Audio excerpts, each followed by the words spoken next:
আসসালামু আলাইকুম, সবাইকে স্বাগত লাকি লাইফস্টাইল 24-এ। আজকে আমি বানাবো দারুণ মজার একটা শরবত। আমি প্রথমে খেজুর, কিশমিশ, বাদাম নিয়েছি। আপনারা নিজেদের ইচ্ছা মতো বাদাম নিতে পারেন। আমি এখানে শুধু বাদাম নিয়েছি।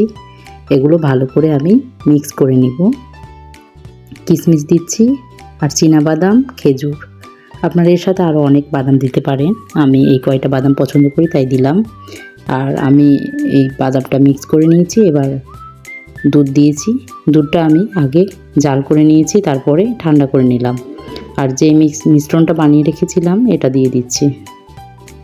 আর খাঁটি গুড় দিব আমি এখানে। আপনারা যদি চান তাহলে হয়তো এখানে মধু দিতে পারেন। আমি মধু দিয়ে খাচ্ছি না, আমি গুড় দিয়েই বানাবো। এবার ভালো করে আমি মিক্স করে নিচ্ছি। আর এই শরবতটা ইফতারিতে খেতে খুবই ভালো লাগে, একদম মনটা শান্তি হয়ে যায়। আপনারা এই ইফতারে অবশ্যই এই আইটেমটা রাখতে পারেন। আমি শরবতগুলো গ্লাসে ঢেলে দিচ্ছি। এটার কী নাম দেওয়া যায় বলেন তো? মিল্কশেক না শাহি শরবত? আপনারা অবশ্যই কমেন্টে জানাবেন। আর এই এক গ্লাস শরবত যদি হয়, ইফতার একদম মনটা ঠান্ডা হয়ে যায়। তাহলে আজকে এই পর্যন্ত। সবাই ভালো থাকবেন। ধন্যবাদ।